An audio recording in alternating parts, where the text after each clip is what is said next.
안녕하세요. 프로보노 ICT 멘토링 ICT 지식 나눔 콘서트 오늘 14번째 시간입니다.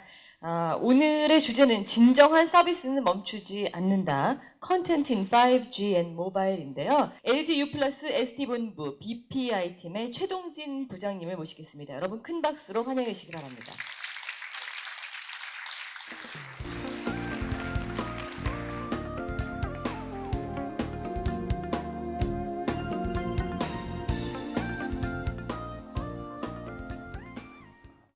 안녕하십니까.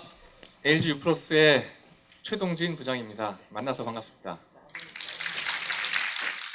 저는 여러분들한테 두 가지를 드릴게요.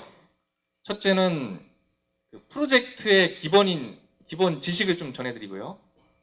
두 번째는 제가 사회생활했던 경험을 소개해드리겠습니다. 프로젝트가 뭐냐? 쉽게 말하면 일이에요, 일.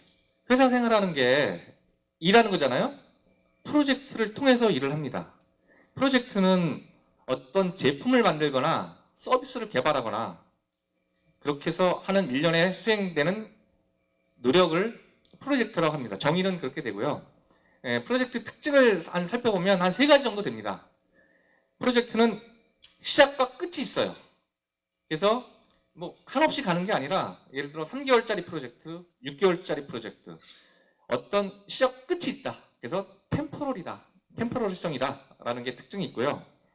그 다음에 프로젝트가 끝나면 그걸 진행했던 팀이나 조직은 보통은 해체돼서 없어집니다. 그 다음에 어떤 산출물을 항상 만들어냅니다. 결과물을. 그래서 유니크한 세상에 없던 제품을 만들거나 세상에 없던 서비스를 만들거나 이런 유닉 프로덕트를 만들어내는 특징이 있습니다. 그 다음에 계속적인 진보가 일어나요. 조금 더 개발했던 걸 좋아지고 계속. 그래서 순차적으로 단계적으로 일들이 일어나는 게 프로젝트의 특징이 되겠습니다. 이런 3가지 특징 정도가 있다는 것을 알아두시고요. 사람도 늙으면 죽을 때까지 이렇게 있잖아요. 일생의 주기가 있듯이 프로젝트도 라이프 사이클이라는 생명 주기를 갖고 움직입니다. 처음에는 프로젝트를 착수하는 단계를 해요. 보통은 킥오프라고 하는데 킥오프 들어보셨어요? 관련자들이 다 모여서 프로젝트의 전반적인 개요랑 누가 인벌브되고 어떤 일을 미션을 가지고 하는지에 대한 착수를 처음에 하고요. 그 다음에 어떤 일정으로 어떤 계획을 할지 계획을 세우고 그 다음에 이제 실행을 하겠죠. 이런 IT 프로젝트 같은 경우 개발을 많이 하겠죠. 코딩을 한다든가 테스트를 한다든가 이런 실행 단계를 거쳐서 최종적으로 종료하는 과정을 거칩니다.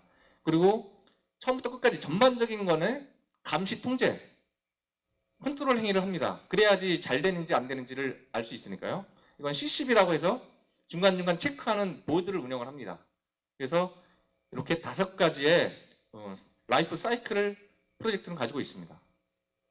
그 다음에 라이프 사이클의 특징을 좀 살펴보면 이건 상식적인 건데 일을 처음에 딱 시작할 때는 리스크가 엄청 많겠죠. 왜냐하면 얼마만큼의 분량이 되는지도 잘 모르겠고 그래서 리스크가 처음에는 되게 많습니다. 그 다음에 갈수록 리스크가 좀 줄어들고요. 그죠? 그 다음에 변경 가능성 굉장히 처음에는 이것저것 해달라는 게 많아요. 현업에서 IT 프로젝트 하는 사람들한테 이거 해주세요 저거 해주세요 라고 엄청 많이 들어옵니다. 인풋이 엄청 많이 들어와요.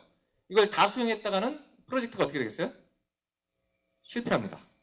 이걸 잘 컨트롤하는 게 아까 말씀드린 컨트롤 과정이고요. 초기에는 엄청 많은 변경 가능성이 있다가 이걸 점점 수용을 하다 보면 마지막 때까지는 이제 거의 다 수용해가지고 제로가 가깝게 되겠죠. 그 다음에 이거 반대로 프로젝트가 진행될수록 성공 가능성은 점점 높아지겠죠. 마지막 때쯤에는 이제 완성될 거니까 이렇게 커브가 오른쪽으로 안정적으로 되는 대로 가는 거고요. 그 다음에 이제 리소스 투입 부분은 개발자들을 어떻게 투입하는 건데 처음에는 초기에는 작게 들어가다가 중반쯤 오면 거의 피크를 칩니다. 개발자가 많게는 100명, 200명씩 들어가서 개발을 합니다. 그러다가 이제 완료될 쯤엔 개발 완료했던 사람들은 철수해가지고 좀 작아지는 이런 라이프 사이클 변화 곡선의 특징을 갖고 있고요. 프로젝트를 하다 보면 덩어리가 너무 크면 구현하기가 되게 어렵습니다. 그래서 작은 단계로 조금씩 쪼개요. 작은 단위로 쪼개서 완성하고 쪼개서 완성하고. 그 다음에 그 단계가 초기, 중기, 종기라고 보면 각 단계별로는 딜리버러블이라고 하는 산출물이 아웃풋으로 나옵니다. 산출물이 뭔지 알죠? 예를 들면 화면 설계서라든가 그 운영 매뉴얼이라든가 이런 것들이 산출물로 잠깐 나오는데 그 단계별로 나오고 있고요. 그 다음에 중간중간에 이제 오류들, 버그라고 하죠. 보통 프로그램 할 때. 버그들을 픽스해내는 과정을 계속 거칩니다. 단계별로. 이런 과정들을 거치는 게 라이프 사이클 특징이 되겠습니다. 예, 다음은 그 지식 영역이라고 해서 프로젝트를 크게 9가지 카테고리로 영역을 나눕니다. 제일 먼저 아까 말씀드렸던 위기관리. 위기를 줄이고 리스크를 줄여야 되겠죠. 그죠? 성공 확률을 최대한 하고 올리고 이게 리스크 관리, 위험 관리라고도 하고요. 그 다음에 사람도 관리해야 되지 않습니까? 프로젝트에 누구를 써야 될지. 그 PM 입장에서는 제일 똑똑하고 일 잘하는 사람을 뽑아야 되겠잖아요. 그죠? 이렇게 똘똘한 사람 뽑는 거 과정이 인적 자원 관리입니다. 그리고 사람들이 3명만 이상 모이면 커뮤니케이션이 문이 많이 되잖아요. 막, 그죠? 그런 법칙이 있어요. 어느 정도 사람이 많아지면 프로젝트가 성공할 수 없다. 그래서 의사소통 관리가 되게 중요합니다. 전달 방법도 여러 가지가 있는데 보통은 이렇게 모아놓고 얘기하는 방법, 다이렉트로 너 이거 해 이렇게 하는 방법이 있고요. 너무 많을 때는 그것도 힘들어요. 그래서 이메일로 쏘든가 또는 게시판 같은 거로 해서 공유하는 이런 형태로 의사소통을 관리를 합니다. 그 다음에 이제 그 리소스를 투입해야 돼요. 그러니까 조달 관리라고 하는데 예를 들어 하드웨어 서버도 사야 되잖아요. 테스트 장비도 사야 되죠. 핸드폰 같은 경우에 테스트 펀드를 쭉 사다가 해야 되잖아요. 테스트. 이런 것처럼 조달 관리가 또 중요합니다. 그 다음에 그 3가지 제약사항이 있어요. 프로젝트를 하게 되면. 스코프. 어느 만큼을 할 거냐. 범위 관리가 중요하고요. 그 다음에 아까 말씀드린 처음부터 끝이 있다고 했잖아요. 시간 관리. 이거 타이트까지 관리 못하면 프로젝트 굉장히 어렵게 됩니다. 그 다음에 다 프로젝트는 돈이에요. 돈. 그 다음에 어떤 걸 개발했어. 근데 잘 만들었는지 못 만들었는지 검증이 안 되면 이거 안 되지 않습니까? 그래서 품질 관리, 퀄리티 어시어런스 하는 품질 관리가 또 고객 만족도를 향상하는 데 중요한 요소가 되겠습니다. 그 다음에 이 8가지 요소들이 뒤죽박죽되면 안 되잖아요. 그래서 그 프로젝트에 발 담그고 있는 사람들을 이해관계자라고 해요. 이 사람들 서로 충돌하는 게 잘 조율하는 통합 관리가 한 요소가 되겠습니다. 프로젝트인데 할 게 많죠, 그죠? 이거를 다 염두에 두고서 프로젝트를 해요. 프로젝트 매니저는.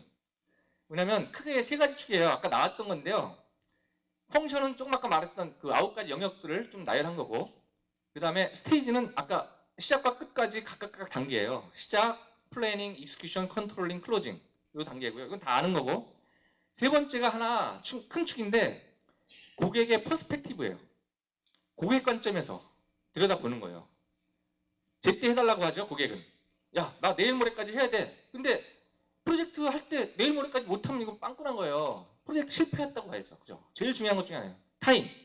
그 다음에 돈 100만 원 주고 하라 그랬더니 1000만 원 든대. 그러면 말도 안 되는 거지 않습니까? 그래서 돈. 그 다음에 요구사항. 고객의 요구사항들이 많은데 이거를 미트시켜야 돼요. 프로젝트가 성공하려면. 그 다음에 이제 마지막 주제로 5G. 다 들어보셨죠? 네. 이거 참고하시면 될 거예요. 기본적인 차이점이 뭐냐? 여기 써 있잖아요. 제목. 속도. 1세대는 14.4. 그때 유니텔, 하이텔 할 때 전화기로 삑 해가지고 했던 거. 그 시대. 그죠? 사용해보신 모양이네. 네, 전화기로. 014XY 해가지고 삑 전화번호. 그죠? 아시죠? 그 다음에가 음성 텍스트. SMS 쪽 시대 2세대. 지금도 투지폰 쓰시는 분 있잖아요. 할아버지 연세 많으신 분들. 이게 2세대고요. 3세대로 딱 넘어오면서 이제 화상회의까지 가능해졌어요. 화상회의. 그 다음에 4세대. 요새 대부분 4세대 데이터 많이 쓰잖아요. 4세대. 5세대는 뭘까요? 가장 차이점이 4세대하고 5세대. IoT라고 들어보셨죠? 네. 5세대가 되면 IoT가 지금 보편화가 될 거다 이거예요. 그래서 홀로그램인가 이런 것들이 아주 원활하게 되는 거죠. 그 다음에 5세대랑 관련해서 미래창조과학부에서 4가지 전략을 발표했어요. 의미 있는 거예요. 잠깐만 들어보시면 핵심 서비스를 5개 발굴하겠답니다. SNS 서비스, 입체 영상, 지능, 초고속, 홀로그램 이런 쪽을 5개 카테고리 잡아서 추진하겠다고 하고요. 그 다음에 요새 우리 회사도 그렇지만 표준화하려고 굉장히 노력합니다. 왜냐하면 표준화를 하게 되면 5G 할 때 선점할 수가 있어요. 기술을 리딩할 수가 있습니다. 핸드폰을 만들든 뭐 하든 서비스를 내든 리딩하기 위해서 많이 글로벌화 하자라는 전략이고요. 그 다음에 특허 중요합니다. 제가 작년에 특허 하나 출원했고요. 올해 2건 진행 중이거든요. 특허는 좀 머리 쓰면 돼요. 별거 없습니다. 특허를 해가지고 이기자. 국제 1위 하겠다는 거예요. 야무진 꿈이죠. 마지막으로는 대기업만 잘 사는 게 아니라 그 기술이라는 게 그 같이 협력 회사, 그러니까 소위 말하면 중소기업하고 같이 하는 게 되게 많습니다. 5G 갈 때면 더 그럴 거예요. 4G도 그렇고 같이 크자. 이게 전략이에요. 그래서 4가지 전략을 제시를 했고요. 그 다음에 4G는 많이 아시죠? 4G. 4G 기술이 몇 개 있어요. 뭐 다 들어보셨을 건데 OFDM, 예? 직교 주파수 이런 기술이 있어요. 이게 주파수가 막 있는데 이것들을 쫙 합쳐가지고 효율성을 높이자 이런 기술이고요. 미모, 안테나를 마찬가지로 효율적으로 쓰자. 그리고 SDR, 서버 같은 것들을 소프트웨어적으로 처리하자. 그러니까 보편적인 서버를 쓰면 돈이 절약되거든요. 어떤 서버를 구축할 때 특정 서버를 쓸 경우 걔네들이 부르는 대로 쓸 수밖에 없잖아요. 그죠? 근데 일반 서버를 쓸 수가 있다면 굉장히 돈을 절약할 수 있거든요. 투자하는 입장에서. 그게 4G 주요 기술 중에 하나고요. 그 다음에 안테나를 똘똘하게.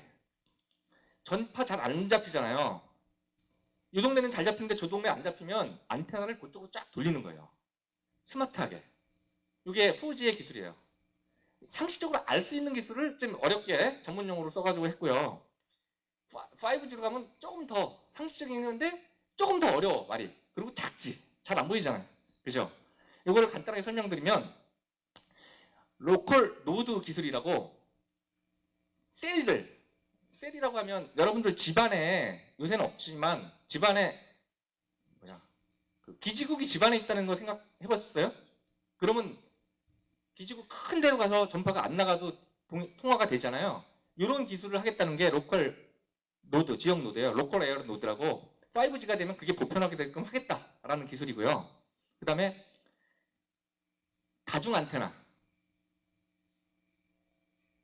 멀티 안테나. 이게 노드는 하나의 셀이잖아요? 셀이죠. 기지국까지 가려면 안테나를 통해서 가야 돼요. 전파니까.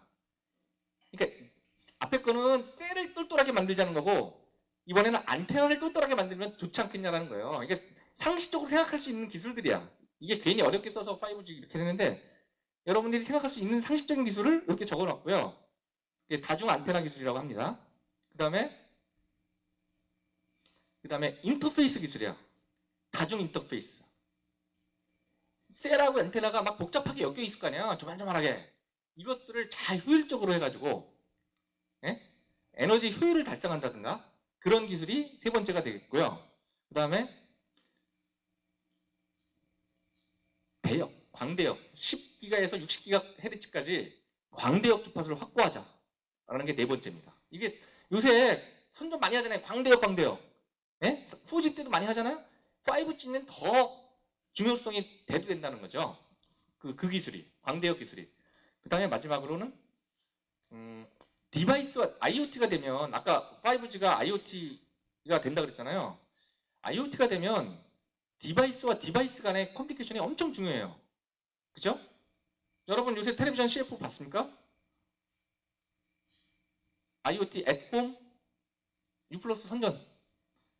네.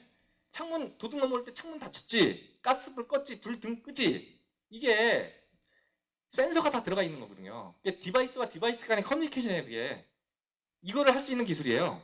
D2D라고 그러고 와이파이 다이렉트라는 기술도 있고 블루투스라는 얘기 들어갔죠.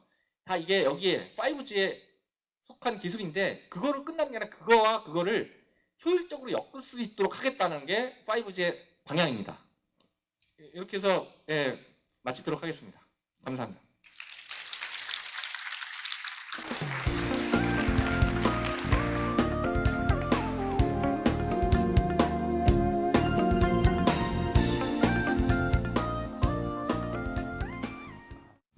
예, 안녕하세요.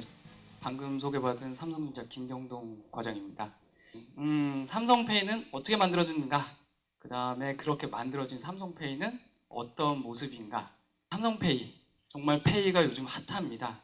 예, 여러분도 아시겠지만 애플, 구글, 비자, 마스터, 페이팔 크게 나누면 제가 좀 이걸 페이를 좀 나눠봤습니다.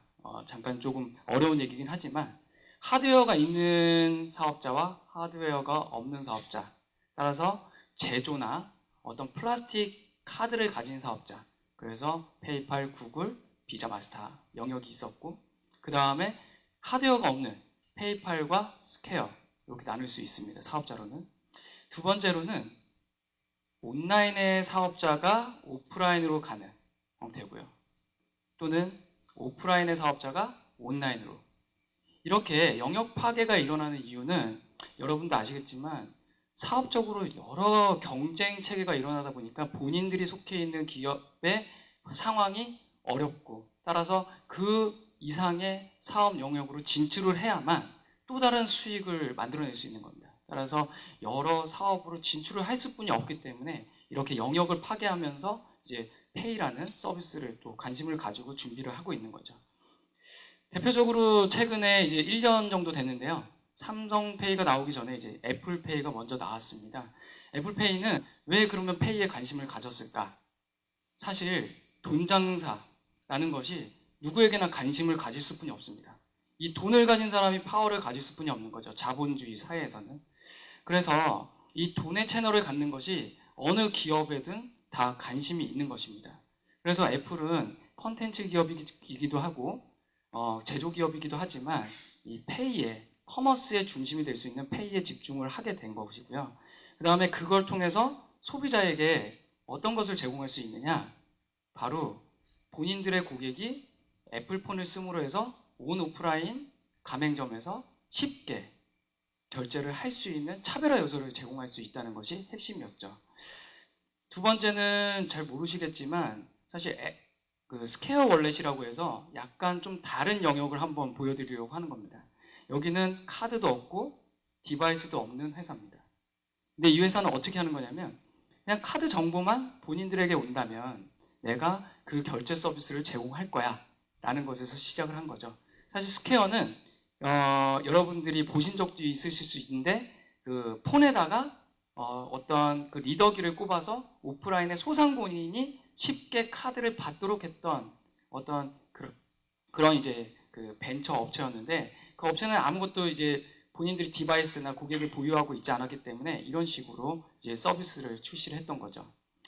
여러분들 그 한국에 모바일 결제라는 부분이 실질적으로 오프라인에서 얼마나 많이 이용되고 있는지, 혹시 여기서 모바일 결제 오프라인을 쓰고 계신 분이 있나요? 네. 저도 사실 삼성페이 전에는 쓴 적이 없습니다. 제가 페이를 10년 정도 했기 때문에 10년 동안 한 번도 모바일 결제를 오프라인에서 쓴 적이 없다면 사실 일반 고객은 더더욱 없다고 볼 수 있겠죠. 그런데 그만큼 모바일 결제가 중요하긴 하지만, 그래서 한국의 카드사들은 협의체를 만들어서 앱카드라는 것을 사실 만들었습니다. 아마 앱카드는 온라인 쇼핑을 좀 해보셨으면 이용을 해보셨을 건데요. 앱카드가 실질적으로 온라인 타겟으로 만들어진 건 아닙니다. 원래는 오프라인을 위해서 바코드나 NFC를 이용한 오프라인 결제를 제공하기 위해서 만들었던 거죠. 그만큼 서비스 모바일 오프라인 결제가 어렵다는 것을 보여주는 거죠. 그래서 삼성은 이제 프로젝트를 시작하겠죠. 근데 그냥 시작하면 무조건 실패일 수 있습니다. 저걸 알아야 이길 수 있는 것처럼 시장을 알아야 서비스에서 성공을 할 수 있겠죠. 삼성페이가 정말 2달뿐이 안 됐는데 가입자 100만에 1000억을 거래액을 지금 달성하고 있습니다. 정말 저희가 느끼기에도 핫한데요. 그런 이유는 사실 이런 분석이 있었기 때문입니다. 첫 번째, 오프라인 결제. 사실 내가 어디가 이 결제가 되는지 찾아서 써야 된다면 쓸까요? 내가 그 가맹점을 찾아서 가야 되는데 어려움이죠. 커버리지가 넓어야 된다라는 것이 있었고요. 두 번째는 모바일 오프라인 결제를 써본 적이 없는 거죠. 그러니까 불안한 거죠. 아, 이게 정말 안전한가? 아, 이걸 휴대폰을 잊어버린다면 어떡하지? 등등의. 그 다음에 적어도 플라스틱 카드보다 모바일 결제는 조금 불편합니다. 그 이유는 휴대폰을 무조건 켜야 되는 거죠. 지갑에서 카드만 꺼내면 되는데 갑자기 휴대폰을 켜야 되고 뭔가 액션을 해야 됩니다. 그런데 여전히 결제만 하고 있는 거죠. 뭔가 추가 혜택도 없는데 내가 왜 이런 새로운 결제를 써야 되느냐, 이런 의구심이 드는 거죠. 이게 바로 소비자의 반응이었던 겁니다. 그렇기 때문에 지속적인 사용성을 만들어내지 못했죠. 그렇게 혜택도 없고 불편한 거 이런 것을 내가 뭐 삼성이 만든다고 해서, 애플이 만든다고 해서 절대 소비자는 그거 선택하지 않습니다. 그 결과 저희는 무슨 키워드를 좀 뽑아냈냐면 범용성, 누구든 언제 어디서든 써야 된다. 두 번째, 뭐 신용카드만큼은 뭐 그거와 동일하진 않아도 그 정도의 편리성은 줘야 된다. 마지막으로 혜택도 뭔가 주어진다면 좀 더 활성화되지 않을까, 이런 궁금증이 있었고, 이런 키워드를 가지고 저희가 좀 만들기 시작한 거죠. 사실 삼성페이를.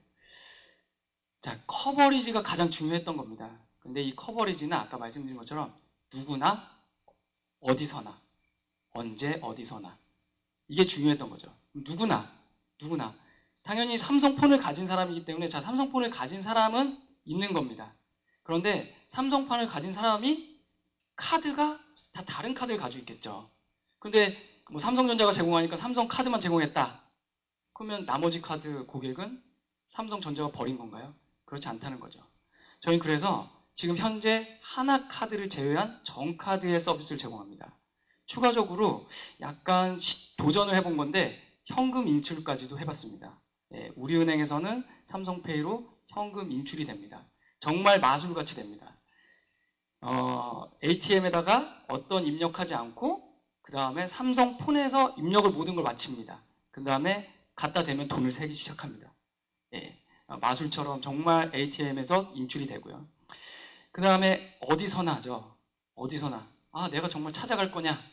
아, 내가 맨날 가는 빵집만 제공되느냐? 아니라는 거죠. 지금 여기서 보고 계신, 뭐 잘 보이지 않으실 수도 있는데 저기만 되는 것은 아닙니다. 저 브랜드를 저희가 발로 뛰어다닌 곳이지 저기가 아닌 정말로 몇몇 브랜드를 제외한 정가맹점에서 삼성페이는 이미 사용되고 있습니다. 그러면 저런 과정을 거쳐서 만들어진 삼성페이는 어떤 모습일까요? 변함없이 아까 잡았던, 아까 이제 설명해 주셨던 프로젝트와 같이, 프로젝트는 시작과 끝이 있듯이 시작점에서 만들었던 어떤 키워드는 여전히 지켜지면서 서비스는 만들어져야 됩니다. 그래서 한번 보시죠. 여전히 글자는 바뀌었지만 범용성, 더 많은 곳에서 안전하게, 쉽고 간편하게, 예, 이 키워드는 변하지 않습니다. 그래서 그러면 더 많은 곳에서 어떻게 구현했을까요? 여러분이 알고 계시는 신용카드 단말, 그 지금까지 신용카드를 그어오는 단말에 삼성페이는 그 단말만 있으면 무조건 됩니다. 그 이유는 삼성만이 보유한 MST라는 기술이 주요한 기술입니다. MST라는 것은 좀 풀어서 설명하면 자기장을 통한 정보 전달 기술이라고 볼 수 있습니다. 그러면 우리가 그 신용카드 단말기에서 신용카드를 그을 때 저도 그렇게 생각했지만 아날로그적으로 어떤 정말로 거기에 그 컨택을 해가지고 긁혀야만 된다고 했던 게 오해인데요. 사실 자기장만 있으면 됩니다. 자기장은 사실 RF인 거거든요. 컨택 리스입니다. 예, 그래서 무선으로 데이터를 전달하는 거죠. 기존의 동네 슈퍼에서도 가지고 있는 결제 단말기에서도 따라서 삼성페이가 되게 되는 거죠. 두 번째는 안전하게입니다. 아무리 편리해도 안전하지 않으면 결제는 내 돈을 잃을 수 있다는 겁니다. 안전은 중요하게 강조를 계속적으로 해도 여전히 안전을 고객이 요구하게 되고 또는 누군가는 그거를 뚫으려고 하는 욕심이 있습니다. 거기에 대해서 삼성전자 첫째 토큰화. 이 토큰화라는 거는 삼성페이는 일단 고정된 카드 번호를 쓰지 않습니다. 그래서 1회용 또는 1분 30초간 유효한 카드 번호를 사용합니다. 그래서 이 카드 번호가 유출돼도 사용할 수 있는 건 없다고 보실 수 있습니다. 두 번째, 지문 인식입니다. 저는 그렇게 알고 있는데요. 지문이 전 세계에서 같은 사람이 있나요? 그만큼 본인을 확인할 수 있는 명확한 수단이라는 거죠. 그리고 마지막에는 또 하나의 삼성의 차별화된 보안 솔루션, 낙스입니다. 이 낙스로 이 신용카드 정보가 카드사에서 일회용으로 왔을 때 그 순간까지도 삼성전자는 안전하게 저장하고 관리하고자 하는 것입니다. 그 다음에 마지막으로 신용카드, 플라스틱 카드보다는 쉽지 못하지만 쉽게 한번 구현해 봤습니다. 전원은 당연히 켜야 되겠고요. 전원을 켠 상태에선 모든 화면에서 이 첫 번째 보이시는 화면처럼 카드가 휴대폰 밑에 있습니다. 그래서 손가락으로 쓸어 올리고 그냥 지문만 터치하면 이제 카드가 된 겁니다. 이렇게 세 가지의 키워드를 가지고 일단 삼성페이가 개발이 된 거고요. 이렇게 만들어진 삼성페이. 그래서 혜택은 뭐냐? 소비자. 일단 소비자는 첫 번째, 지갑을 안 가지고 다닐 기회가 이제 생겼습니다. 오죽하면 어떤 기회가 생겼냐면 저희가 정말 놀란 건 장롱에 있는 카드까지 고객은 등록합니다. 그 이유는 등록하기 편하게 만들었기 때문에 그게 뻔 요소입니다. 재미있으면 고객은 하게 됩니다. 그리고 고객이 시도했는데 가맹점주가 갑자기 놀라는 이런 반응을 봤을 때 더더욱 쓰고 싶어지는 겁니다. 그 다음에 소비자에게 이벤트로 어떤 혜택도 지금 제공하고 있습니다. 두 번째, 가맹점. 지금까지 모바일 결제를 받으려면 가맹점주는 단말을 사야 했습니다. 또는 추가적인 수수료를 내야 했던 거죠. 가맹점은 사실 여러 돈이 나가는데도 불구하고 내가 모바일 결제를 받기 위해서 또다시 돈이 나가야 된다면 그 결제를 받아야 할까요? 가맹점도 고객 중에 한 사람이라는 거죠. 페이에서는요. 그 다음에 마지막 파트너입니다. 은행과 카드사. 은행과 카드사는 실질적으로 이 보안을 굉장히 중요하게 생각합니다.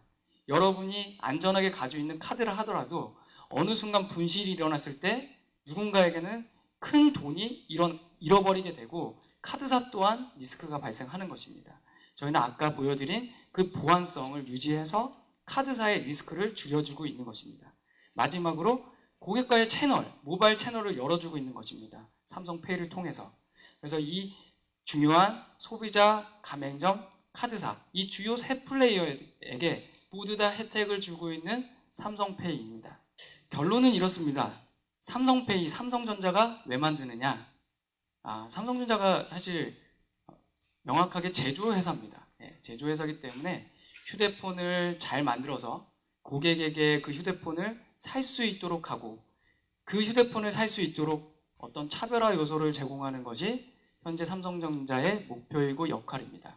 따라서 삼성페이는 어떤 모바일의 킬러 서비스보다는 삼성전자 휴대폰 또는 휴대폰 시장의 킬러 서비스가 되고자 합니다.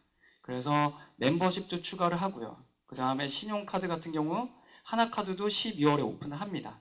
그래서 또 마지막으로는 교통까지도 올해 안에 추가가 됩니다.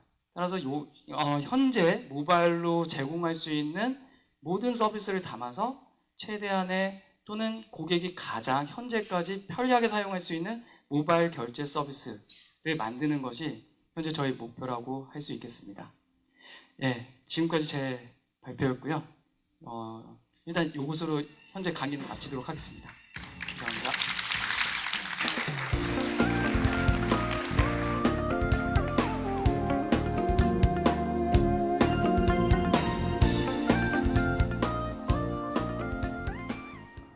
방금 소개받은 전자품연구원의 윤명현입니다. 제가 잡은 주제는 상상을 현실로 만드는 스마트홈 IoT 기술이라는 제목으로 한번 말씀드려 볼까 합니다. 여기에 말씀드릴 내용은 우선 ICT 기술이 그동안 진화해왔고 변화해왔던 그런 과정들, 그 과정에서 디바이스들이 어떻게 진화해왔는지, 또 현재 이런 디바이스들을 가지고 스마트홈이나 IoT 사업을 하고 있는 국내외 유수 업체들은 어떤 식으로 사업을 하고 있는지 하는 사례를 말씀드리고, 그 다음에 마지막으로 저희 전자부품연구원이 사업하고 있는 IoT 플랫폼 기술에 관해서 조금 소개하는 그런 형태로 말씀을 드릴까 합니다. 이 그림은 1965년도 한 50년이나 된 건데요. 당시 이제 만화가이신 이정문 화백께서 2000년대에는 우리 생활이 어떻게 변할까 하는 글을 상상하면서 그렸던 그림이고요. 이게 이제 화제가 되면서 얼마 전에 뉴스에도 소개가 됐더라고요. 당시에 이제 이분이 미래를 상상했던 오늘날을 상상하면서 얘기했던 것들이 뭐 무빙 워크랄지 화상통화랄지 뭐 DMB TV나 이런 것들을 전기 자동차나 이런 것들을 상상으로 이제 만화로 그렸었는데, 이게 지금 와서 보면 거의 대부분의 것들이 현실화 됐더라고요. 결국 건강하게 또 꿈을 갖고 이렇게 살아가야 되는데, 그거를 실현시켜 줄 수 있는 기술이 바로 오늘 제가 말씀드리고자 하는 ICT 기술이다. 이렇게 과학기술, 특히 ICT 기술이 발전해 오면서 그동안 우리 생활의 환경을 크게 두 가지 측면에서 말씀드릴 수가 있을 것 같아요. 먼저 첫 번째는 디바이스들의 진화입니다. PC가 발명이 되면서 그동안 메인프레임으로만 쓰던 컴퓨터를 누구나 집에서 책상 앞에서 쓸 수 있게 만든 데스크탑 PC, 그 다음으로 이제 좀 말할 수 있는 게 스마트폰의 혁명입니다. 현재 그 스마트폰이라는 간단한 휴대기기 안에 과거 데스크탑 PC에서 하던 일들을 거의 대부분을 구현할 수 있는, 그래서 언제 어디서나 무엇이든 간에 우리가 원하는 것을 할 수 있는 그런 세상 속에 살고 있다고 생각이 들고요. 이게 이제 점점 더 진화돼서 앞으로는 이제 웨어러블 형태의 기기들, 그런 것들이 이미 시장에 나와 있죠. 그런 것들이 점점 이제 발전을 하고, 그게 더 나아가서 우리 주변의 모든 사물들이 예를 들어 뭐 책상이나 의자 같은 사물들까지도 컴퓨팅 기능이나 네트워크 기능이 들어가서 인간과 사물과 공간이 서로 전부 연결이 되는 그런 궁극적인 IoE 세상이 오지 않을까 하는 생각이 들고요. 시장의 상황을 한번 보기 위해서 몇 가지 전시회에 출범됐던 제품들을 말씀드리려고 하는데, 이파라고 하는 그 독일 베를린에서 매년 9월달에 하는 전시회가 있습니다. 전 세계 가전사들이 주로 참여하는 그런 전시회인데, 여기에서 삼성전자하고 LG전자가 IoT 센서, 굉장히 흥미로운 센서 두 가지를 출품했는데요. 삼성 같은 경우는 이제 슬립 센서라고 하는 IoT 센서입니다. 이건 이제 그 사용자가 이렇게 자면서 몸에 어떤 부착하는 형태가 아니라 침대 옆에 이렇게 두기만 하면 그 사용자의 어떤 뭐 수면 상태 또는 뭐 자고 있는지 깨 있는지 이런 상태, 그런 것들을 이렇게 모니터링해서 뭐 건강도 모니터링하고, 사용자의 또 예를 들어 잠이 들면 뭐 에어컨의 온도를 몇 도 올려라 뭐 이런 식으로 기기 제어도 하고 하는 그런 용도로 이런 센서를 쓸 수 있을 것 같고요. LG에서 발표한 스마트 싱큐라는 굉장히 작은 이렇게 둥근 기기인데, 이거는 일반 기기를 스마트 기기로 스마트 가전으로 바꾸어 줄 수 있다고 합니다. 그래서 뭐 냉장고 문이 열렸는지 또는 켜져 있는지 뭐 그런 것도 센싱할 수 있고, 외부에서 스마트폰으로 또 그 스마트 가전이 아닌 에어컨이나 로봇 청소기를 껐다 켰다 할 수 있게 하는 그런 기능을 앞으로 노린다 하고, 아직 뭐 제품 출시는 안 했는데 내년쯤엔 출시할 거라고 합니다. 그리고 코엑스에서 IoT 전시회가 있었는데요. 이 IoT 분야, IoT를 응용한 스마트홈 분야, 특히 이제 그런 부분을 우리나라의 그 3개 통신사 LG, U+, SKT, KT가 굉장히 적극적으로 이 스마트홈 분야에 진출하고 있고 제품들을 내놓고 있는데, 뭐 LG U+ 같은 경우는 이미 그 서비스를 론칭을 했고 최근에 가입자 수도 굉장히 많이 늘고 있다고 그러더라고요. IoT at Home이라는 이름으로 굉장히 많은 그 제어 기기들을 출품을 하고 있고, SKT 같은 경우에도 또 sync 플러그라고 하는 그 자체적인 그 IoT 소프트웨어 플랫폼을 오픈을 했고 그걸 가지고 이제 개발을 하면 서드 파티한테 오픈을 했고 서드 파티 업체들이 그걸 가지고 이제 각종 기기들을 만들어서 그것들이 서로 연동될 수 있게 그렇게 만드는 걸 하고 있고 KTS도 기가 IoT 얼라이언스라고 하는 이제 그런 이렇게 단체를 만들고 거기에 IoT 메이커라고 하는 자체 KT 자체 그 플랫폼을 오픈했습니다. 그래서 여기서도 앞으로 스마트홈 쪽에 굉장히 많은 준비를 하고 있고요. 해외 사례를 한번 말씀드리면 애플에서 또 이 스마트홈 분야에 적극적으로 나서고 있고 홈킷이라는 플랫폼을 작년도 개발자회의에서 발표를 했습니다. 거기다가 이제 올해 개발자회의에는 이걸 홈킷을 더 발전시켜가지고 와치하고도 연동이 되게 그리고 아이클라우드 상에서 원격으로 제어될 수 있게 뭐 그런 기능을 더 부과를 했고 여기에도 이제 서드 파티한테 자기네 플랫폼을 오픈을 해서 여러 가지 업체들 굉장히 많은 업체들이 이미 시장에 애플 홈킷을 지원하는 기기들을 내놓고 있습니다. 그 다음에 구글 같은 경우에는 이 IoT 분야에서 작년 1월 달에 네스트라는 회사를 32억 불에 인수를 했습니다. 이 회사 나온 제품은 단 두 가지밖에 없었습니다. 그 중에 하나가 이제 여기 그림에 보이는 온도 제어기인데 이것 자체로 어떤 뭐 의미가 있어 32억 불이나 주고 이제 구글이 인수했다기보다는 이 업체가 그동안 3년 동안 거의 뭐 IoT 분야에 굉장한 많은 특허를 이미 확보를 했고 보유하고 있고 그걸 기반으로 이 구글도 앞으로 이 IoT 스마트홈 분야에 적극적으로 이렇게 진출하려고 생각을 하고 있고 그 다음에 아마존이라는 업체를 한번 눈여겨볼 필요가 있는 것 같은데 아마존은 유통사입니다. 온라인 유통사인데 이 업체에서 그 IT 기기 쪽에 굉장히 많은 투자를 하고 있고 특히 이제 랩 126이라는 회사를 설립을 해서 그 회사에서 개발을 하고 있는데 물론 이제 뭐 파이어 TV, 파이어 폰 이런 게 성공적이지는 못했는데 여기 이제 그림에 보는 것과 같이 그 아마존 대시 버튼 뭐 이런 게 있습니다. 대시라는 거는 집에 이제 하나씩 비치해뒀다가 물건이 떨어지면 그 물건은 바코드 스캐너인데 바코드 스캔하면 자동적으로 주문이 되는 예를 들어 대시 버튼 같은 경우에는 여기 세탁기 앞에 이렇게 붙여놓은 건데 그 세제죠 타이드 이 버튼을 세제가 다 떨어지면 버튼을 누르면 세제가 자동적으로 주문이 되게 아마존에서 이렇게 그냥 집 안까지 깊숙이 침투해서 한번 유통시장에 어떤 뭐 혁신을 노리는 그런 전략으로 나가고 있고요. 그 다음에 아직 제품 발표를 안 했는데 주방용 컴퓨터 카비넷이라는 것을 현재 개발 중이라고 합니다.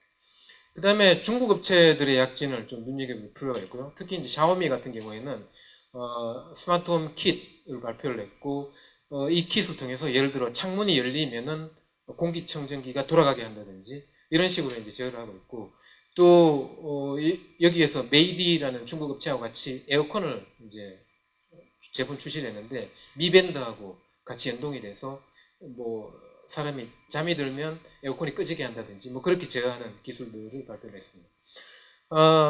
끝으로 이제 IoT 저희 연구소에서 이제 하고 있는 IoT 플랫폼에 대해서 좀 말씀드리고자 하는데 사실 이제 IoT라고 하면 굉장히 다양한 분야에 다양한 형태로 다양한 서비스로 이제 이제 서비스가 구현이 될 수가 있는데 뭐 가장 단순하게 생각하면 여기 그림에 보는 바와 같이 핸드폰으로 어떤 센서에 어떤 정보를 취득을 하고 또 그 정보를 바탕으로 무언가를 제어하고 하는 뭐 그런 기능을 수행하는 겁니다. 근데 그 사이에 이제 그것 자체를 언제 어디서나 할 수 있게 하기 위해서 그 중간에 뭐 이렇게 게이트웨이, 허브 또는 서버나 클라우드를 통해서 이렇게 연결이 될 수 있도록 하고 있고 이 연결성을 보장하기 위해서 현재 굉장히 많은 표준들, 기술들이 현재 시장에 나와 있고 실로 이 기술들이 뭐 시장에서 뭐 거의 전쟁 중이다 할 만큼 각축을 하고 있는 상태입니다. 현재 IoT의 에코시스템은 좀 수직적이다.